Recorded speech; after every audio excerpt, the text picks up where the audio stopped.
Once again, it's another edition of the Good Morning Africa right here on Africa TV. It's Wednesday, the 25th of November 2020. By the way, it is the midweek edition of the program, and thank you very much for joining us wherever you might be watching right now. We are happily back again to discuss on all the latest happenings in the Gambia and beyond. And yeah, su ko defee rek mbokk yi ñu ngi leen di nuyu di am mbégte dellu ci tey ci jotaay ji ci li nga xamante ne mooy ci Good Morning Africa comme ni ñu koy baaxoo di defee saa su ne bu waxtu bi jotee ñu indi leen suñuy xibaar ñu waxtaane ko waaye tamit dalal suñu ay gan ñu waxtaane li nga xamante ne mooy lu xew ci réew mi ci ay xew-xew ñu yaatal ko bu baax a baax xam naa nag génn nañu gisewaat ndax jamono ji mooy loolu waaye mbégte lay doon saa su ne buñ fi ñëwee jàkkaarloo ak yéen ci jotaay ji. Of course today we'll talk about the matters of the ongoing hearings of the TRRC. And of course, the police intervention unit also, held a graduation ceremony yesterday. We'll talk about that. We're also expecting guests to be here so we can talk about or do a bit of politics this morning. But for the meanwhile, though, as always we do, we start with our studio stories, and then later on we get along with some of the other striking issues in the country.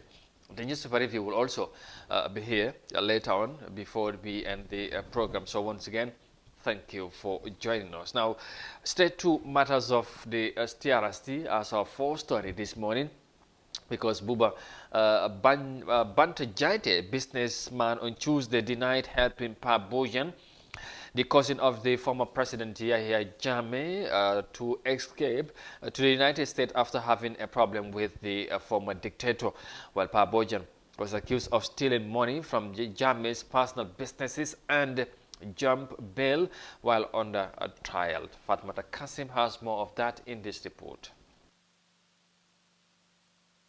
Jaite is one of more than a dozen people appearing before the Truth Commission to give account of maltreatment meted out on them by the Fiat National Intelligence Agency.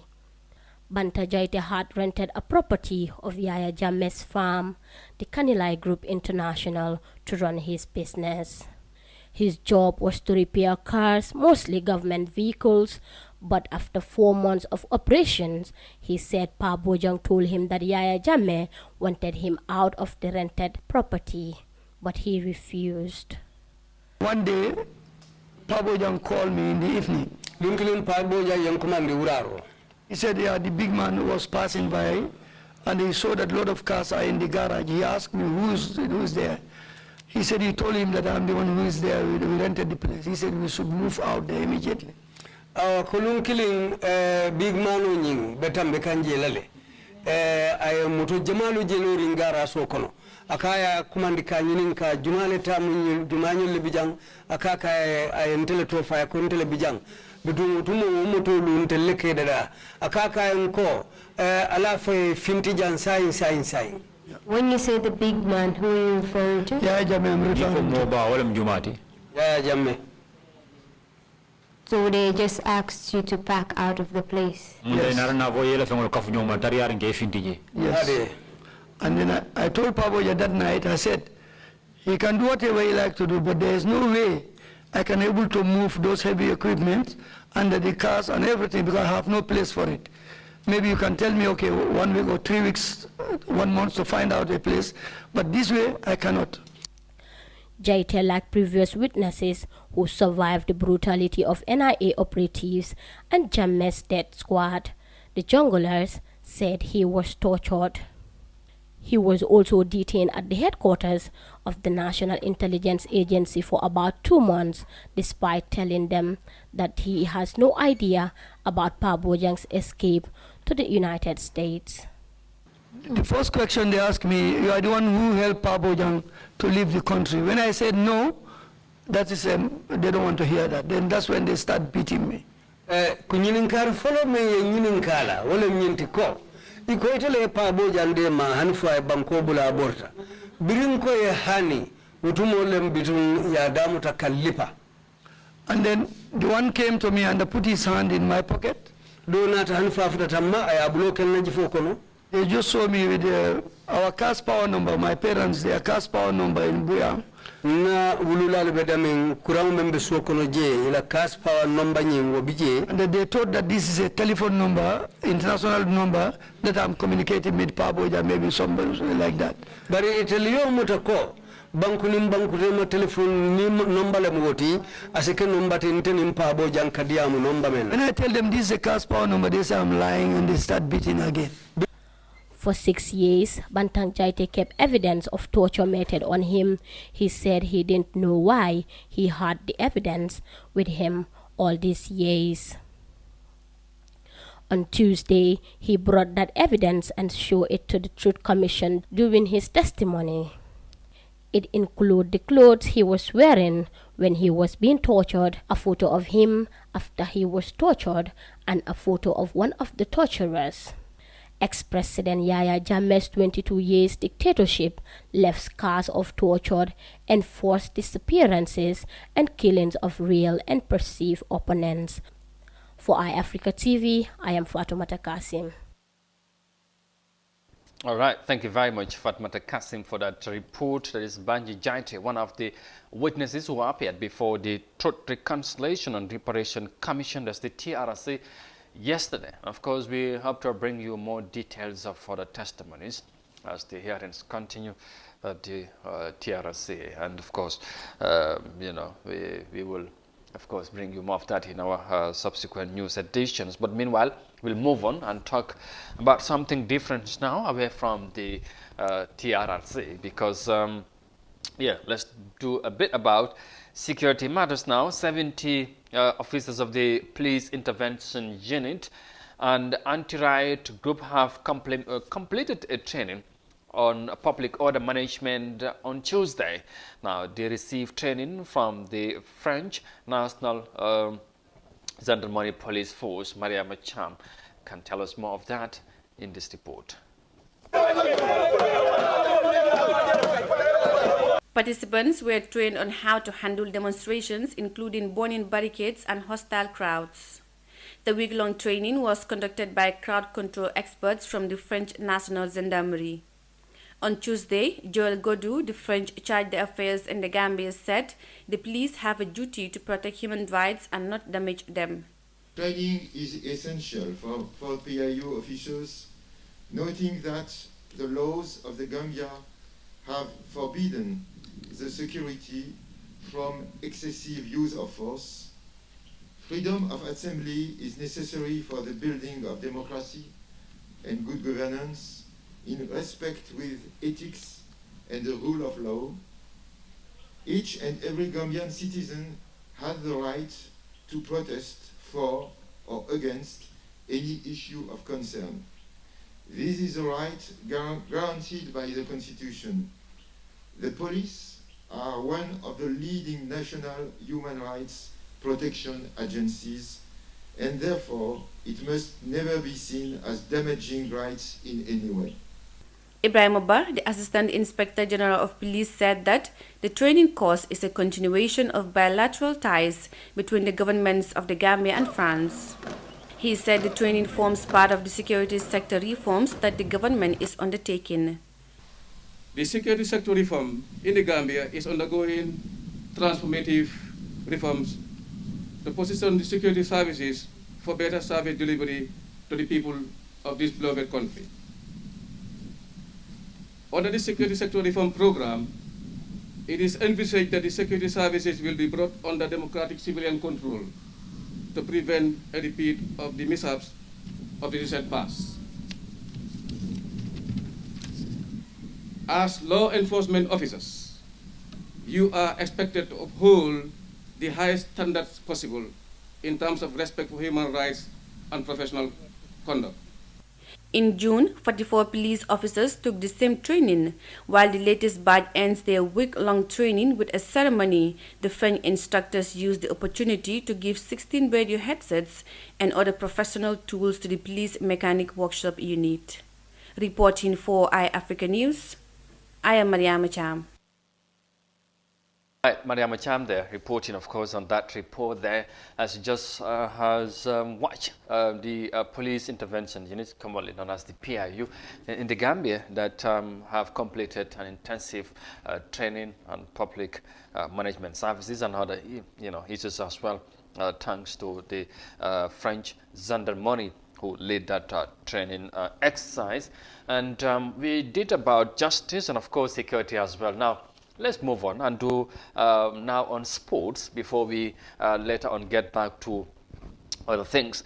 Talking about politics, because we're talking about the GNOC, that's the Gambian National Olympic Committee, because the term of the current leadership of the Gambian National Olympic Committee, GNOC, expires this year, and its affiliates are calling for elections.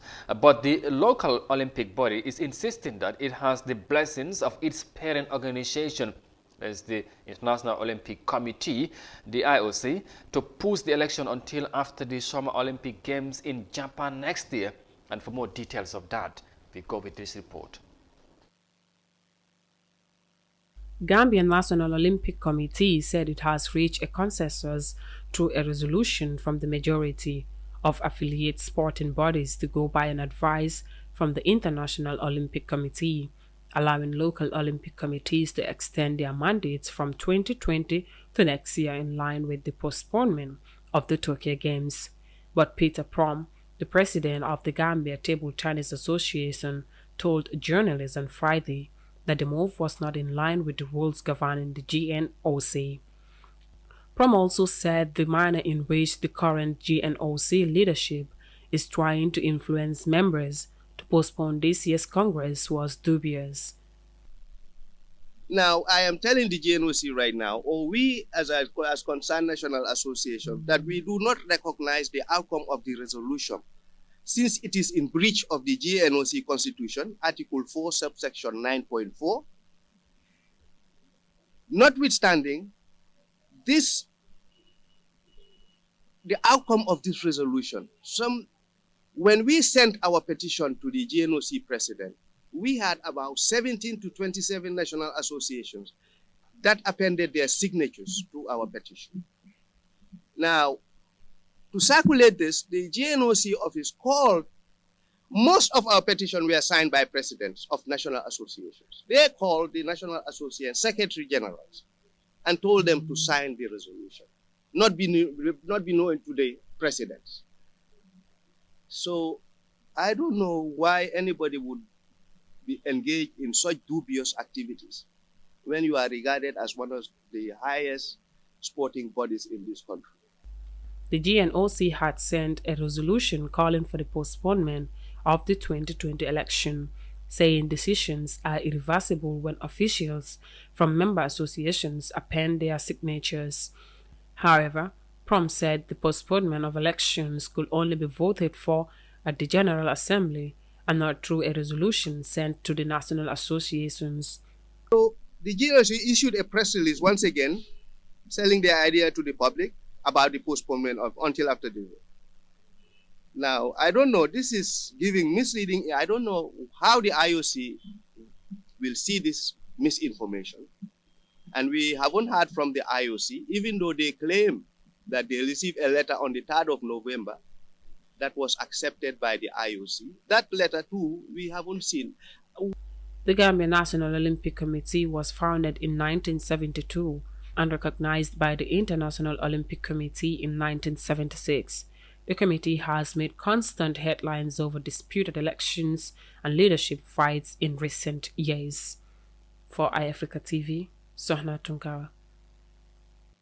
All right, there you go. Of course, Sohna Tunkara, they're reporting on the how would I call it, the brouhaha against starts in Gambian sports. And this is again the Gambian National Olympic Committee that's been involved with some sporting associations, as you just heard from the report, because the GNOC responded to the accusations there yesterday, claiming that they have the blessings from their international parent body, that's the IOC, and to push the election until the next year's Olympic Games in Japan, and we'll wait and see what's going to happen. Understand that the National Sport Council has been involved. We will see how things are going to pan out, but interesting times ahead, with what in this saga, I should say, but we will wait and see what's going to happen. But we'll keep following. Our eyes will be very close on this development as things unfold, inshallah. We'll move on now. Well, like I said, we will now do away from sports because we reported on security and, of course, on justice, but now we do politics, all right?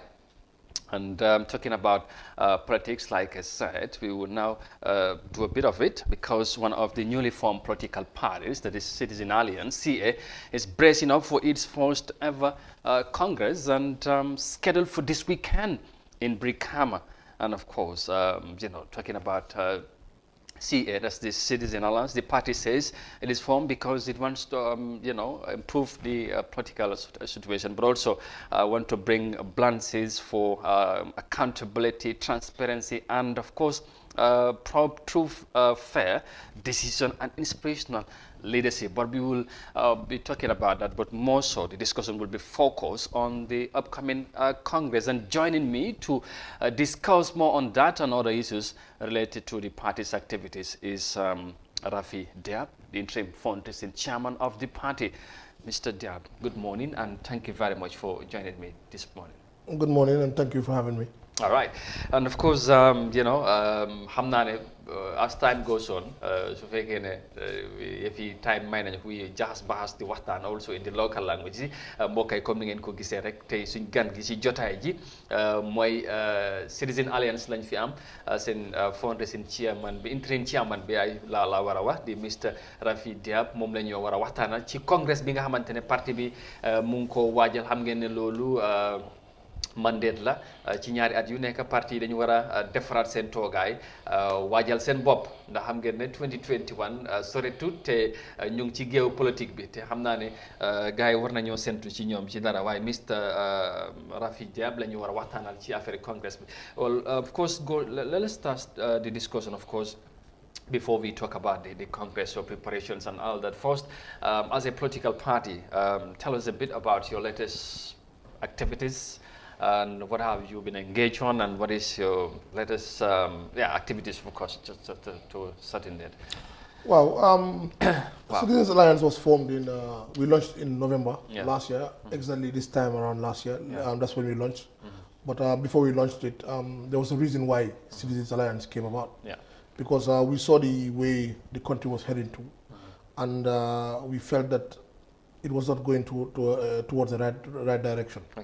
And like-minded people came together and said, since the youths especially have been neglected and not been made to participate in the political process, we decided to come together and see, okay, let's form a party that's very different from others. Because if we are coming into the field to be just like others, then we might as well not even form a party. We should have just gone and joined all these existing parties. But we looked around and we saw there was no party that really shares our values and our ideals and our beliefs. Or really, among all the parties that we have in the country, you felt you need a different direction and approach compared to what we have before, or we have in the country. Yes, because most of the parties that we saw, it was revolving around personality, around one person.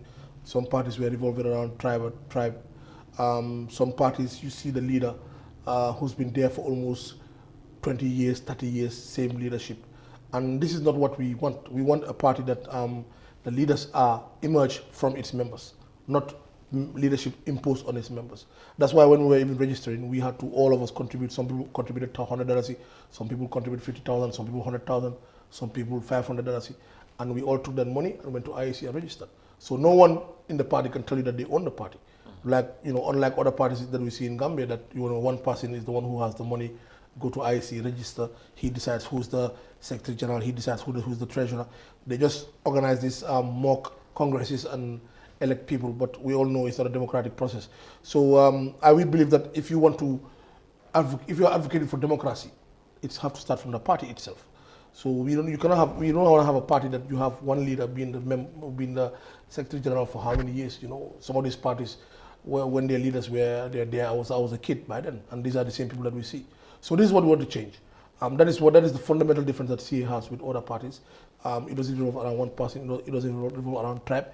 the party revolves around collective people. Yeah, of course, listening to just what you have said, that the way parties are run in this country, apparently not long ago when we spoke to, that is Africa, of course, spoke to the president about the political issues, and he said, I mean, it appears that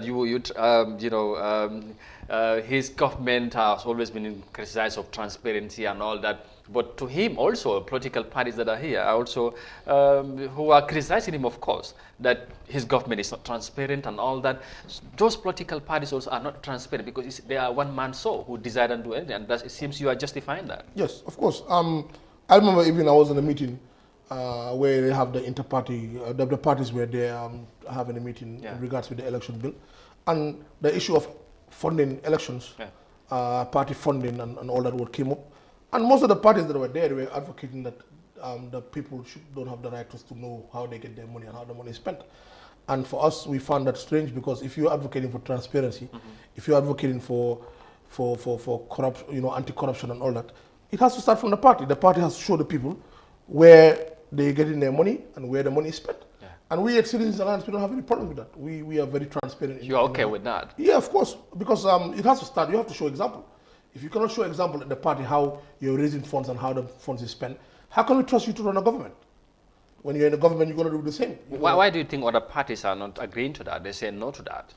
Yeah, because some of them are saying that the incumbent doesn't show people how he's getting his money and how he's spending his money, so why should they? They're saying that there are no restrictions that is placed on the incumbent because the incumbent goes around and raising funds, spending money anyhow, and nobody knows where he's getting the money. So why should they also impose it on our party? But for us, we don't have that thinking. For us, we say charity begins at home. If you want to run a country, if you want to show people that you are transparent, it has to start from the party. So I believe we don't have a problem of showing people how our monies are raised and how it's spent. We don't even mind putting it on our website, our audited accounts, because we don't have nothing to hide. Right. Because this money that we're spending in the party is not ours. It's people that are giving us the money to spend, and we have to be accountable to those people. So if you go and run the government as well, it's the same thing, because the government spends money from the people that is raising taxes from, and they have to be accountable to those people to show them where the money is spent. Yeah, of course. Let's of course reflect a bit about, because like you said, the party was launched sometime around this time last year, barely a year now. And of course, during your launching, I could remember you promised the delegates that you were going to hold Congress immediately after the launching, but that never happened. Why the delay? Yes, when we launched, as a new party, we all know that we were all novice in this political game. Most of us in our party have never been politicians before and have never really wanted to even be politicians. We believe that we came into being politicians out of the need, out of the necessity. We felt that this is something that we need to do for country. So the experience that time, we were thinking that the timeline that we gave, like December, we could do a Congress. Yeah. But if you want to do a Congress and you want the Congress to be very credible, you have to have people across the country to come to the Congress. Yeah. So for us to be mobilizing the people to come, we couldn't do it in December. So we planned to have the final one in March. But then unfortunately, that's when the COVID crisis started. And obviously we cannot, with all the lockdown measures, we couldn't have a Congress COVID again. Yeah. So we were just, ready on the standby and waiting for the social distancing measures and COVID measures to ease so that we can organize the Congress. And thank God they eased it, I think, last month, and then we are now able to organize it in November. So it was due to these two factors that we couldn't hold it immediately after the launching, because one, the December that we promised, we didn't take into account that we have to get all these people to come, and it was going to be a very difficult task. Yeah. And then by the time we were able to get that rolling, we selected to do it in March when then COVID came. All right, and this was a promise, a newly formed political party promising to its delegate, and eventually it never happened. And then how was the response like? Probably people might have felt, oh, is this a party that we can trust? One go and here they are failing us. Yeah, but we are honest people. We are here to change. We're doing politics in a very different way. We have to be very honest to the people. When we, like I said, we are all novice in this game, but we are learning, and we are also people that learn very fast, and we are also people that are competent and know how to get things going. Yes, sometimes, like they said, man decides, but it's Allah who, man proposed and Allah decides what happened. So yes, the intention was there to do it in December, but like I said, we have to make sure that people all over the country come. We cannot organize a Congress where only half the participants from across the country come. So we decided inside the party that is not fair. We have to make sure that people all the way from Basse to Banjul comes and participate in our Congress. And in December, the time was too short. We couldn't have it then. And we decided to do it in March. And then COVID came along. So we are very different. We're not going to come here and try to sugarcoat things and try to, brush things just to get people to vote for us. No, we're going to be honest to the people and tell us what's going on. And if I could recall, at that time, we went to the media, we explained to the people, we held press conferences, and we told them exactly why we couldn't hold the Congress then. But now we're ready, and I think this is even the right time, because this is now, it has given us an ample time to really prepare, and we're going to have a very successful Congress, inshallah. Yeah, you have rolled out your strategies on the ground, I hope so.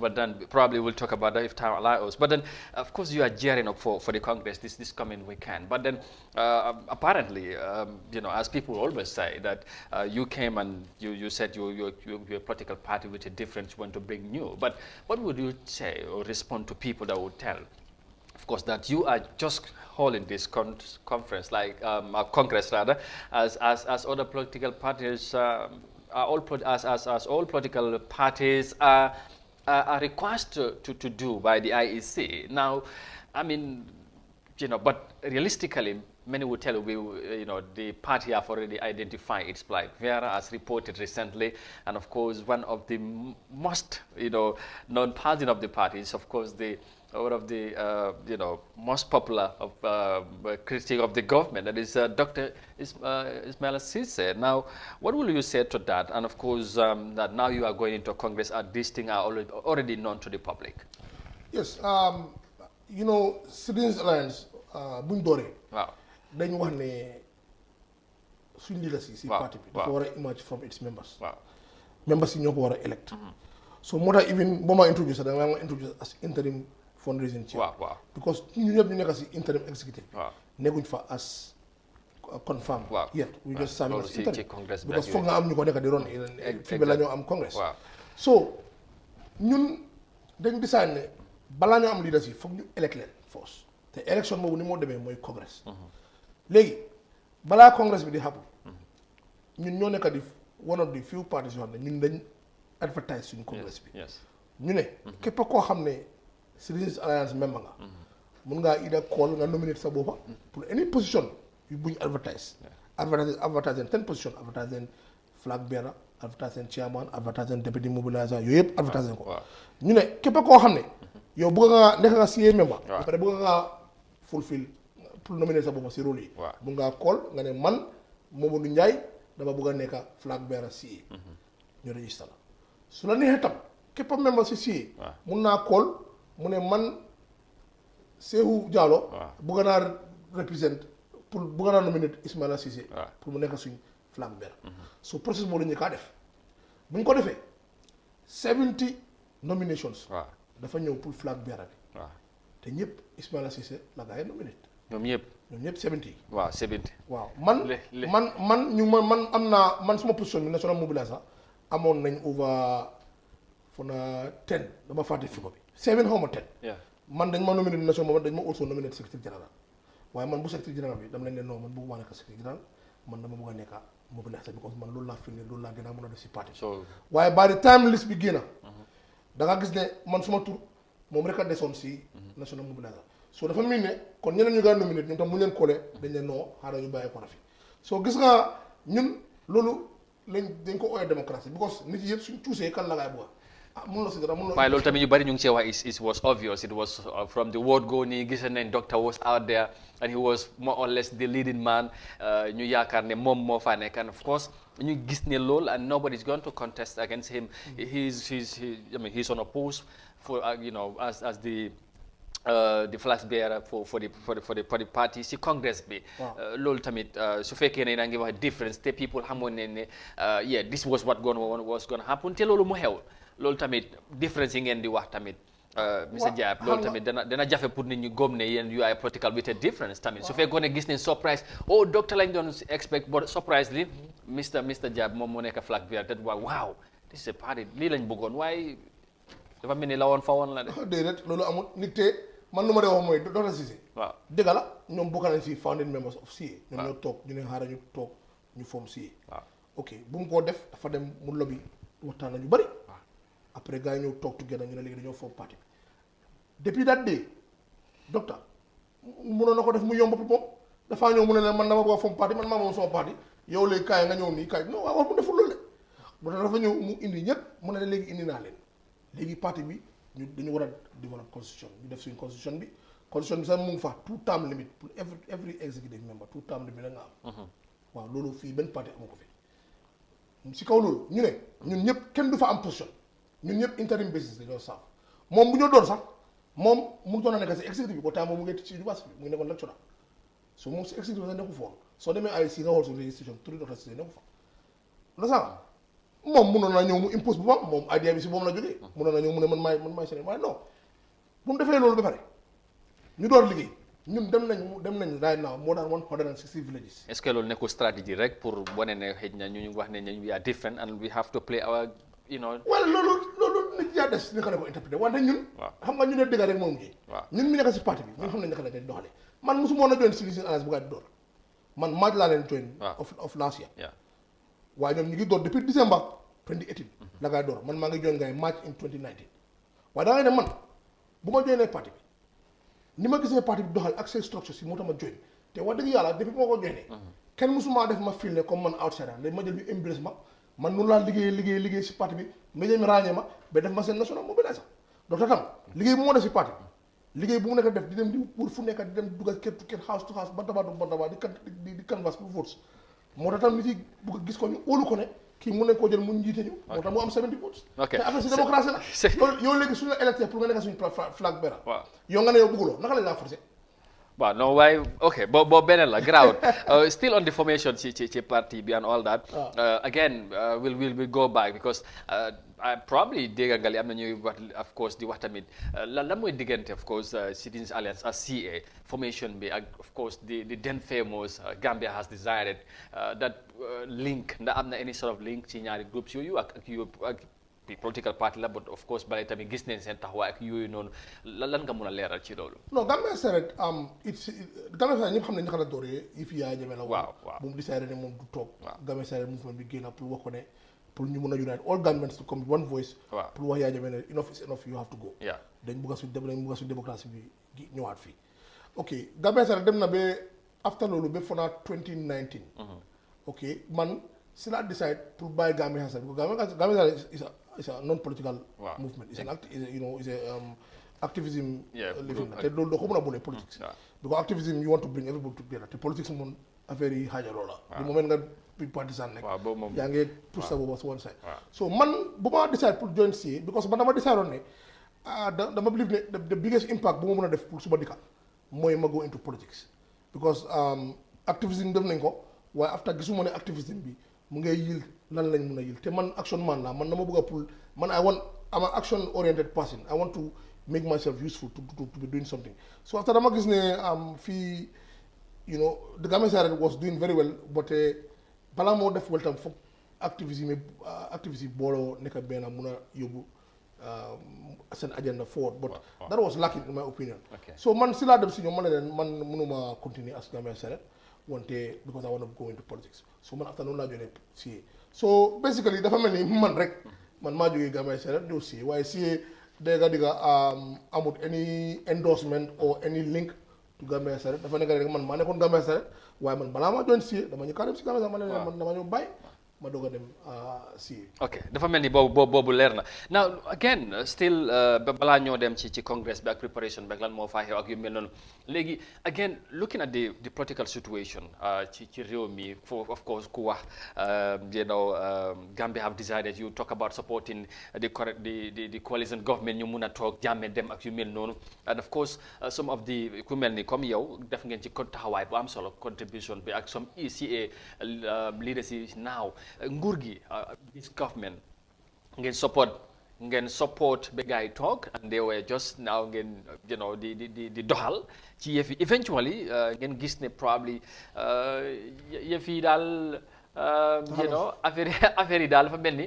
dafa am li ngeen gis I don't know ndax dafa takasut ndax loolu ngeen gis whatever and why so all of a sudden the changes ngeen feel ne no we can't just go on this so we cannot duñ mën a toog di seetaan foog rek ngeen form your own political parties and you know compete or ngeen contest against the government dafa dem ni ba yéen amatu leen yaakaar ci nguur gi seen boppa ngeen foog ne yéen a mun a mutal le Gambien si bugga lan moo xew lan ngeen gis lu leen doyut xam nga ñun when we started Gambia started we started it because we felt that democracy was taken away from us because when we went to the polls to vote we voted to usher in a new president and that's a democratic process when Jammeh came and decided to annul the elections single-handedly and said he's going to reject them and all that. We felt democracy was taken away from us at that moment. And Gambia's started rule was meant to restore democracy. And that was why we galvanized the whole Gambians, both home and abroad, to come together and go with one voice to tell Yaya Jammeh enough is enough. That was the first role of Gambia. The second role was to maintain democracy. Because democracy is not something that you just take for granted. You have to fight for it. Even if you have it, you still have to fight for it. Because government, they want power. Nguur soko joxe doole lu ko neex la def. Fo nga limit ko. So buñ doore di dem ñu gis problème yu nekk di happen ci dëkk bi. Comme like you know gisoon nañ fi Occupy Westfield issue bi. Gisoon nañ fi naka la coalition bi tasee. Gisoon nañ fi seen tactical alliance yu gars yi def ak lu kenn xamut. Ak gisoon nañ fi ngiro ngaaro bi gisoon nañ fi coalition members yu nekk di daxa. Gis nañ fi tam di higher level of corruption gis nañ fi courant bi léegi stable gis nañ fi promises yu nga make ne 3 years dafa toog mu jóg yooyu yëpp daf ko fail so basically gis nañ fi promises yu ñu gars yi joxoon yëpp balaa ñoo dem pour votal coalition bi it's all failing number one Barrow mu ne moom dafa taxaw 3 years moo fail ñu si boobu waxoon na ne moom du mus a participer si election fail nañu boobu for fail nañu def si boobu because the idea was moom dafa ñëw fii mu strengthen institutions si mu taxaw 3 years mu step aside mu defar election and mu step aside si election du participer loolu yëpp daf ko fail ñun ñëpp loolu gis nañ ko fi dégg la mu dégg of course loolu yëpp am jaar so ñun bu ñu gisee loolu nag ñu ne ñun léegi youth si especially duñ toog ak gars yi di ñu nax because ñun youth si all the time dañu lay use pour campagne tour su campagne dooree ñu jël ñu solal ñu aso bi solal ñu t-shirt dugal ñu si gële-gële di ñu wóorloo dëkk bi yëpp di tàccu di fecca su gaa toogee def lu leen neex ñu ne léegi léegi youth si léegi kañ am suñ own political party boo xam ne léegi kat dañu mën a nax ñun suñoo defal ting suñ boppa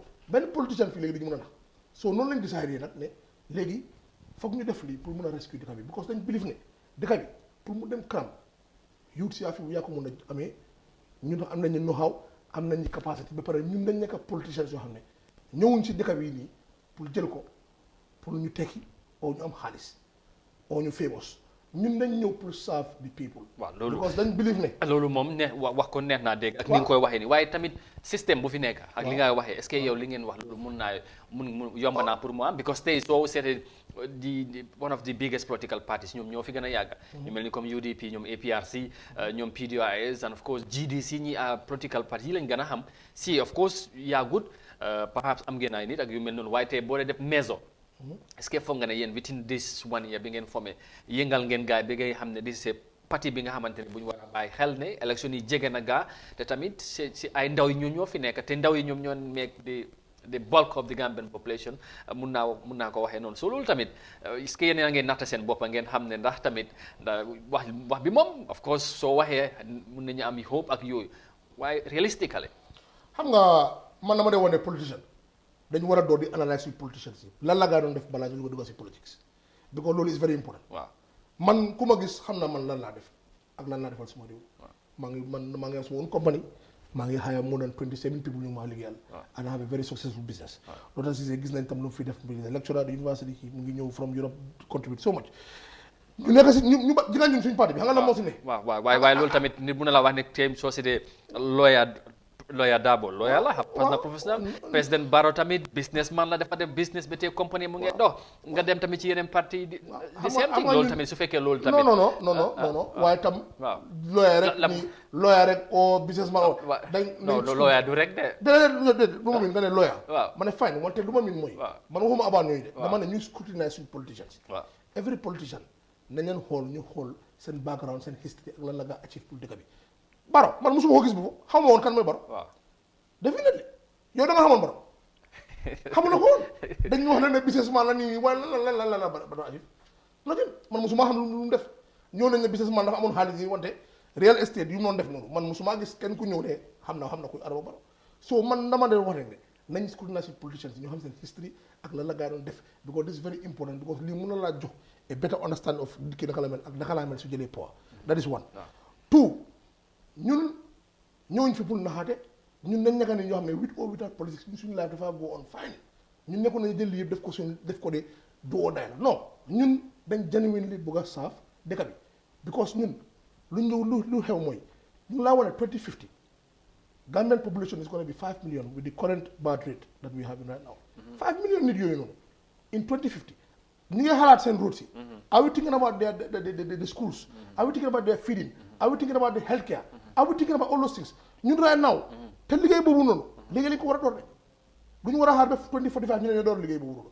liggéey bi léegi lañ ko war a door but sadly all these other political parties and the government do they yaa ngi dégg sax ñuy wax about loolu kenn si ñoom tamit tudd wax loolu ñun nag we have a short term medium term and long term because 2050 suñ taxaw toogee ba den Gambie bi dafa gën a garaaw baaku bi dina gën a bari nit yi dañ gën a dee nit yi nañ healthcare bi dina gën a garaaw education bi dina gën a fail so ñun lii lañ bëgg a change because bëgg ñu xaar ba time boobu noonu ñu fail Gambien si because ñun liggéey bu ñu def yëpp xam nañ ne pour ñun pour suñu doom yi la ñu ñëw si fi léegi interesting li nga wax nii yëpp comme of course ku la dégg dafa ma ne macha allah xalaat bi rafet na te tamit bu fekkee ne loolu mun naa am nit ñi war nañ cee mun a am yaakaar waaye tamit ci ba léegi ci politique bi sànq rek yaa ngi doon wax ne ñu ngi use xale yi ñu ebleen ci ay gële-gële ak aso bi ak yu noonu waaye tey ñu bari ñu ngi wax ne Gambian politique bi dafa xala dina takka suuf lu bari mu ngi cee rax ay xaalis of course ay yeneen yi nga xamante ne comme yaa ma ko gën a xam ci gars yi nu ñu koy waxee su ko defee tey yéen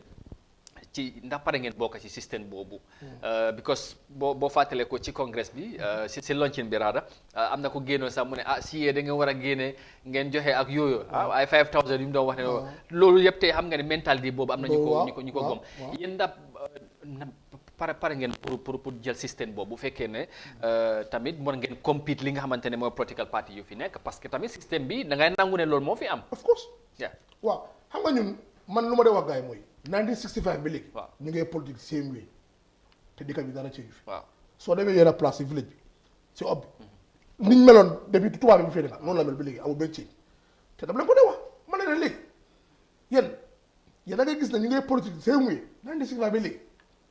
ba bari fii dara ci yu fi foog na ne yéen tam léegi toor na ngeen doon di xalaat ngeen ci seen xalaat ngeen a xam ñan ngeen a fal because man lu ma leen wax is very simple man suñu demee ñu ne ma si yéen nekkul leen di joxe xaalis yéen ne dama leen wax look option bi ñaar su la neexee ngeen dem pour politiciens yoo xam ne dañ leen jox xaalis tey next week xaalis bi jeex ngeen xaaraat 5 years balaa nga ñëwaat pour joxe xaalis o ngeen dem ak parti boo xam ne suñ toogee di ngeen am hospital yu baax di ngeen am école yu baax dina am économie bu baax yéen di ngeen am liggéey bu leen liggéey pour mun a live in Gambia in dignity soo léegi di option is yours su leen neexee ngeen dem si parti yoo xam ne dañoo jox leen xaalis ngeen pati ko 1 week 2 weeks maximum 1 month mu jeex ngeen togaaru 5 years balaa parti si di ñëwaat dan nag ngeen di go for development di option is yours gis nga 1965 Gambien si dañ bëggoon independence ñu xool diggante Jawara PS Ndiaye ñu votel Jawara ñëw mu jox leen independence ñu dema ba 2016 Gambien si bëgg a démocratie ko temps boobu démocratie amu fi temps boobu mën naa yow sax convention bu ñu am ne di nga ko mën a am rek because suñ ko amee di moom ñu génn si koñ bi rek NIA ñu ñoo xam wala balaa ñoo génn sax gaay lu mu ne so ñu ne ñu di xool diggante Mama Kandeh diggante Adama Barrow diggante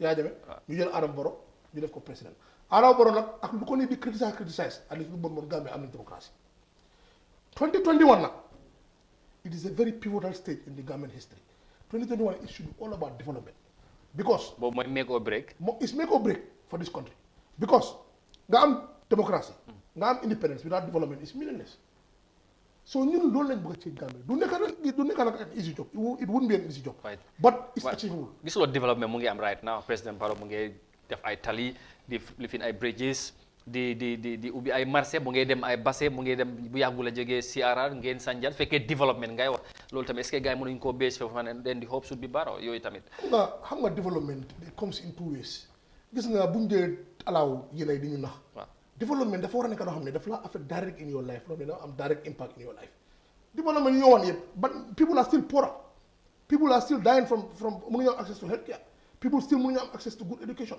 and these are the things to develop nit yow fii soo amutoon jànga doo mën a toog fi table bi ni nga wax ni education boo am moo la jox these tools and this means pour nga mën a now earn your living so yow da nga develop sa boppa are we seeing that now we are not so we have a long way to go my friend bu ñu tali yi na ak bridge yi na yoo xam ne Chinese yaa fi ñëwoon depuis time Yaya Jammeh di ko def ñuy triple claim. Yeah, of course yooyu sax dinaa ci wax because président Barrow mu ngi wax ne rek bu yàggul class school si yokku nañ mu ngi tabax ak yu mel noonu education bi ngay wax noonu tamit loolu gis nga ñi bu jox ndaw yi opportunity yi boobu la gis nga ñi buñ nax ni classes yi ñooyu sax mun naa la woon ne 3000 classes yi ñoo woon noonu nekkoon ne government moo def yëpp benn philanthropiste bu nekk Holland moo nekk di biir classroom si and I know that for a fact so buñ ñëw fii di nax nit ci ba pare nga am classroom bu pare amuloo qualified teacher moo gën a important si school xanaa amuloo a school can be measured by its teachers because teachers yi yaa jàngal pour nga mun a xam yow xam naa ne growing up boo doon dem classe amoon nga sa favorite teacher yoo xam ne suñu ñëwaan dañ naan kontaan because ñu naa teach ngay understand so these are also important look at our Gambia College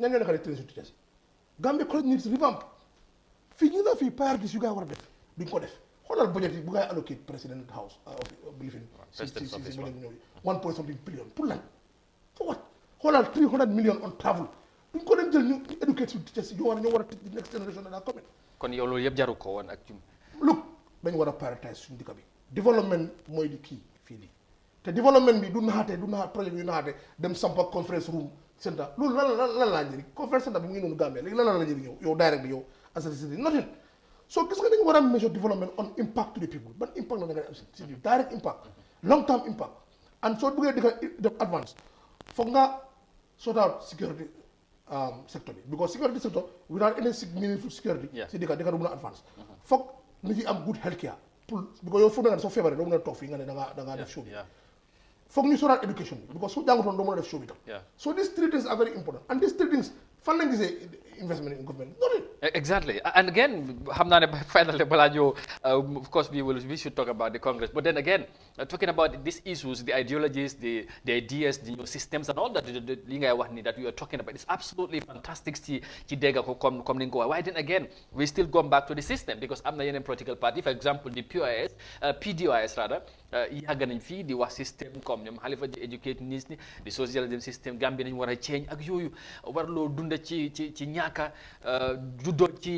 dunda ci ba dee ci ak yu mel noonu yes still da ngay gis ne political party boobu sax ñu bari ñu ngi wax ne ñu ngi gën a lose trend ak yu mel noonu est-ce que foog nga ne yéen boo leen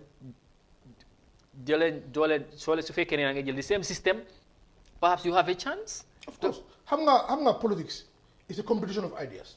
Man am sama idea, Barrow am idea, UDP am idea, am. Yeah, but then again, the system. Yeah. And this idea is what we pitch to the people. Yeah.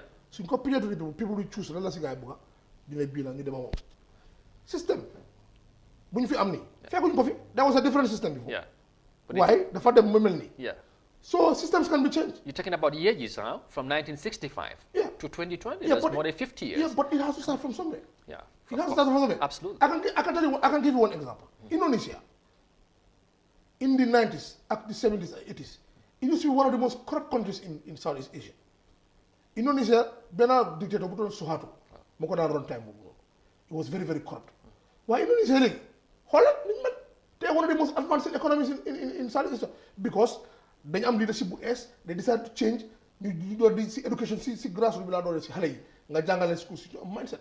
So it can be changed. It will be a difficult task. Are there any signs in Gambia are ready for that? They will be ready for that because Gambian Bogis development. Gambian Bogis would have forever. They would be ready, but I mean, are they seemingly showing any signs of readiness? For now, it's up to us, the politicians, to go to the Gambian people, house to house, door to door, bataba to bataba, and talk to them. Okay, talking about that. I believe, talking to them, Mungalena convince for change because change is the important factor here. Yeah. People change. Your order money, bonege hale. Boy mak boy neka teenager ba legi sa bliss yo am daf lay change man ni ma na xalaate time ndu ak ni ma xalaate legi du benn so these are things yoo xam ne people change so it's about now ñun naka la ñu demee pour sell suñu message to the people for them to buy it and I believe ñun Okay. It's not going to be an easy task, but it's achievable. Yeah, absolutely. I was gonna ask whether you think it's gonna be an easy task, but come back, it's not. It's gonna be. No. It's gonna be difficult. Yes. You talk about door-to-door campaign, talking to Gambians and all that. Why tamit ñu bari ñu ngi jowe NC sa AC rather moy Citizens Alliance CA moy Citizen Alliance of course ne yeen da ngeen gëna concentrate ci Greater Banjul area bi nekkulen dem ci obbi wa Gambians ci pour they know about your party and then again yaa ngi wax door to door recently ñu bari ñu ngi wax ne sa National People's Party mooy President Barrow party am bi that system lañ use ba am lines briquette in Nyamina West of course and you know no loolu yaa ngi wax de xaalis no ba te loolu dafa ñëwaat no démb rek dem naa somewhere in one office and the lady there was a lady there bu ma gis mu ne ma yéen seen parti bi man dafa mu laaj naa ko trop because dama demoon si ñeneen nit in Joshua ma ne leen siyee gars yi ñoom xamuñu woon siyee waaye mu ne bu demee Farafenni am na ñu fa woon fi siyee ñu ne ñoom xam nañ siyee foofu loolu so loolu rek change na sa wax bi because ñu bare ngi fa nañu siyee fii la xamuñu si ab bi man personally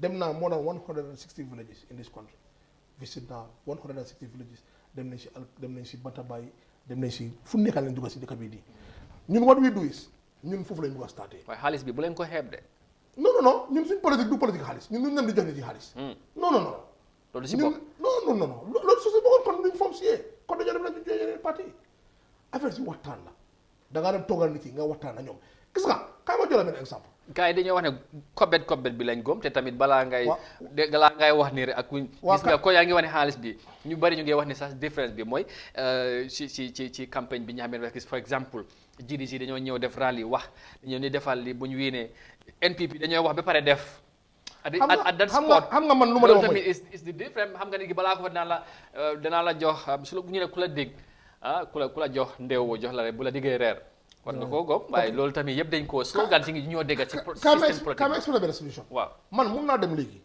ma dem lobby si àdduna si ma dem mit benn arabe ou benn Chinese ou benn tubaab ma ne ko man mun naa win élection yi Gambia mu laaj ma naka la ko win ma ne ko man su ma joxee $3 million mun naa win élection yi Gambia mu laaj ma naka la ma ne ko xam nga naka la ko defee damaa dem 3 million bi ma dem Gambia su ma ko demee ma change ko dinaa am $150 million $150 million bi mun naa dem village to village ma ne defal borehole ma leen a may football team ma leen a may vest ma defal ñi ma may ñi 5,000 10,000 20,000 léegi man loolu su ma ko defee I can guarantee ne most likely dinaa win election kon gars waaw xaaral kon système bi loolu non xaaral ma ñëw rek su ma winee election lu ma def mooy ku ma mayoon nag 3 million ma ñëw ma ubbi la suñu géej bi ma ne la jëlal géej yëpp oo ma ubbi la suñu force ma ne jëlal dem wante loolu dafa yomba pour dem lépp di joxe xaalis dafa yomba loolu mun nañ koo def suñu bëggee on sanga affaire si lan la dem nag wóor la si àdduna si dem am koo bu na kon xëy na gars yi dañoo foog ne yéen amu leen xaalis moo tax kon ay contribution ngeen di yaakaar xëy na moo tax mun leen def loolu ñun bëgg ñëw politique loolu ñun suñu politique dañ bëgg a ci ñun comme lu ma la si ala dafa ñëw pour ci dëkk bi te ñun bëgg ñëw politique bi let me give you one exemple dem nañ fi Tonkular ñu dem gis jigéen yi foofu noonu ñu ngi gas seen teen ak seen loxo loolu maa ko amee si vidéo seen loxo la ñoo use dañ leen taxal si ndika ñu dugal leen si teen bi gaa yi gas ay jigéen i maire du ay xale sa de i maire buñ gisee loolu ñu promise nañ ne dinañ seet lan lañ see mën a def waxuñu ne dañu defar boo xool de waaye dañu seet naka la ñu mën a dimbalee but what we did was we took that image moo am ñu ngi ko share amongst our friends ak suñu social media yi moo am ñu reach out to us ne ñoom nañ bëgg a dimbale jigéen ñi noonu ñu boole leen ak jigéen ñi gaa dem ba Tankulaar ñu gasal leen teen bi moo am ku ñu yónnee $10,000 from America ma jël $10,000 ñu mais jox leen ko gis nga ñun noonu lañ mën a dimbale nit yi for exemple man léegi su ma demee Dankunku ma dem gis gaa yi whole town yëpp benn boo xool la gaa am mun naa ko jël ma nataal ko su ma ko nataalee su ma contact su ma am ak NGO yi ak UN yooyu mun naa dem ma leen gaa yi Tankulaar yi de benn boo rek la ngay am su ko defee gaa yi mun na leen dimbale gis nga ñun loolu mooy dëgg loolu mooy sustainable gis nga soo jëlee xaalis léegi nga ne da ngaa dem di defal bool political party xaaral ma dara political party rule am it's not to solve your immediate problems political party rule am mooy pour mu jaay la message booy gom su ko defee soo ko votalee mu mun a change gis nga this idea of di dem di defar boo xoolee loolu du rôle political party political party mënut a defar tali political party mënut a def dara political party lu mun a def mooy pour sell la message boo xam ne soo ko bàyyee nga dem votal ko mu jël réew mi mu change ok xam naa ne waxtaan bi dafa soog a door of course maybe after the conference you will come back wala ñu am ñeneen ñu yaatal waxtaan parce que lii dañ ko war a wax te am na yu bëri ñu war a yaatal léegi just finally ci congress bi weekend bi what should we expect lan mooy xew ok congress bi dañoo am first of all congrès si moom dafa dañ ko hold Brikama si hall benn am na benn hall bu fa nekk new hall la very nice but due to social distancing dañ war a practice due to Covid sorry dañ war a practice social distancing waaw indi hall so protocole yi dañ ko war a respect so léegi lu ñoo xew mooy délégué si dañoo ñëw from all over the country dañoo mobilize right now as we speak su gaa yi ñëwee am na ñoo xam ne ñu ngi Friday si ngoon guddi la ñoo agsi because ñu ngi jógee ba bassin ay day siyaara su gaa yi ñëwee beres the following day we go to the hall ñu def suñ congress bi ñu confirm suñ executive bi yëpp ak everybody dañu supposed to confirm bi ba pare ay si dañ si involve pour ñëw make sure ne process bi is free and fair nga xam ne amul benn labat comme balaa maa ñu ngi wax about GNIC seen president election yi waaw ko yëpp lañ bëgg a éliminer nga xam ne dafaa nekk free and fair democratic process suñ fa jógee nag dañoo dem si prayer ground bi Brikama pour la def suñu rallye bi pour la nit yi gis suñu unveil suñu gars yi pour ñëpp gis ñu waaye rallye bi tam like I said due to Covid dañu want to practice social distancing have masks and all that thing there su ko defee ñu mun a won dëkk bi yëpp ban doole la si am ba pare di following week dañ bëgg a organise manifesto lunch bi pour launch suñu manifesto bi suñu programme si which is going to be in Pinchami. And I hope you guys will be invited. Absolutely. Inshallah. We'll be there. Especially when rally, what CA are going to wane lolu ci weekend bi. Inshallah. Stick with us. Bul demagum. Of course that will be end because then you'll check on the newspaper review. We would want to hear what maybe your thought on one of these issues and on the newspapers today. Just a short break and we'll come right after that. Stay with us. Cheapest phone in the Gambia, Afriphone, is back in a brand new style. Africell, the biggest and the best GSM operator in the Gambia, is setting trends once again. Get an Afriphone for $350 only and receive 1 hour of free talk time spread over 3 months. $350 is only you can get a dual SIM phone with a wireless FM radio, memory card slot, internet access, long-lasting battery, and 1 hour of free talk time. Where Africell goes, nobody dares to follow. Star GSM. Star GSM. Felay promotion bana fina molye minul be mararing tanko bundala Gambia banko kanjang minu buko policeol armed forceol immigration customs anil lanjurtol datalar bala keta smartphone minka sannu wini worola sang wini woro doma isa soto minka sannu wini woro sang wini lu minka sannu wini lu sang wini nani imanda smartphone doma simple phone fanan minul ka sannu kemelula sang kemenani talulu milbe kemenani talulu sang keme sabatalulu ning original techno simple phone minu ka sannu keme konontola sang keme worowula isa soto mobile ambulance odum keme woro domma Star GSM e tabletu soto le pro dinningol wuli kilin keme sey domma isa soto nin tabletul minu ka sim card uta wili fula keme saba isa soto HD universal remote ul fanam bijele flat screen ol minu yalon ko la receiver be konole 42 lombang wala 43 inches isi soto no $4,999 wala $8,999. Star GSM manda wodo mala nganying original face mask sol sotole minsal tanka coronavirus sotola nga air freshenal fanan sotole pour alla sabati dinkiral aning official nyim bala muran tulol fanan bijele nyim flash kopol ka bonali America alse muna fangala la official do wara alla sabati dinkiral pour jikando wala jisuma anda se sambano tilo mume nganying designer spray fanan sotale min zero ka tarafengo bala fo montoro wati monni nali andi botanam France le anin Dubai isina jibe no na bumbato memfele kombosila drive Serekunda OJ Johnson nyati lingol wala nanyun kunkilim bitikol memfele talindi marseto anin tabo koto traffic light auto isen kumandino 700-2494 wala 990-1122 Star GSM mfanankan kato dango kele puru mimbe banko sambala nyato Star GSM.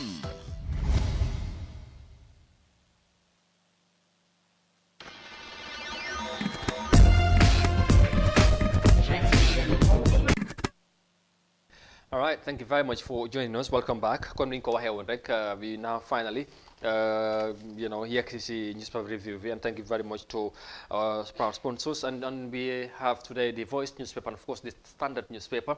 Just quick one on the the Voice newspaper. Send headlines today. One Nations coordinator says government lacks institutional to coordinate peace-building initiative. And another one, Be Kanyan to host second edition annual Human Rights Hero Awards. And 2005 victims' families urges TRRC to summon Minister Sanko and Commissioner Baji. And of course, Yankuba's protracted court case resumes after setback.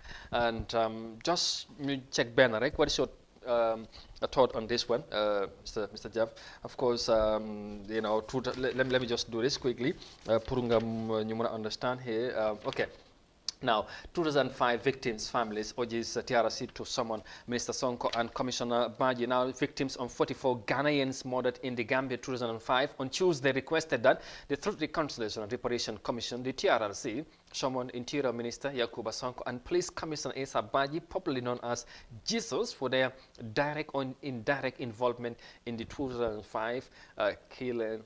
TRRC, of course, is ongoing, and these Ghanaians, you know, while a family victims of families in UK, government should summon these two personnel, that is putting you up here before the commission and the TRRC. What do you make of the TRRC? Nakalay demi a government's commitment. You bari ñu ngi am doubt ak yu mel noonu. What's your take on that?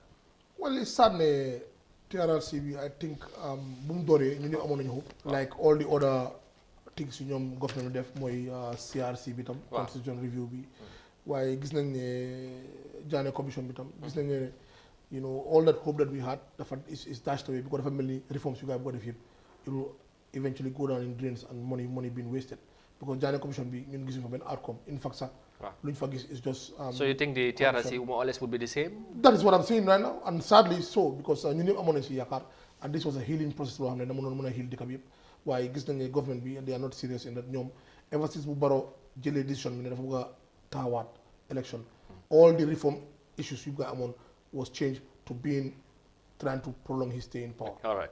Thank you. Boobu moom just say pour bëgg na xam rek xam naa ne mooy loolu. waaye ñii definitely they deserve justice because ñii lu leen dal dafa métti trop te justice moo leen tax ba lu mel ni du mun a happen. waaye ñu ngi demand minister mu ñëw before the commission. Of course, minister is above the law. Okay. And whoever is above, even the president is above the law. Okay. So if they demand that, and I think that you know because Ghana, keroog président Ghana bi jógoon na gis nañu interview mi wax ne moom Barrow moo ko wane mu xaaragum am na yenn réforme yu gaa def. But these people they deserve justice. Thank you. Just thank you very much. Loolu time jeex na. We have to stop it there because we should be going to the TRRC and sittings is about to start. Mr. Diab, thank you very much. Ci teewaay bi we really appreciating of having you today, and hopefully we'll get you back after the Congress and we will wish you a very successful Congress. Thank you very much, and thank you for having me. All right. And I'm always willing to come and you know spend time with you. No problem. We'll bring you back, inshallah. No Thank you very much. It was good to have him. And viewers, that's all we have for you today. Thank you very much for the pleasure of your company. Stick around, don't go away. TRRC is about to start, and we'll link you straight to the hearings at the Commission's hearing place at the Dunes Hotel in Senegambia. But for now, thank you very much. Till we see you tomorrow. Bye-bye.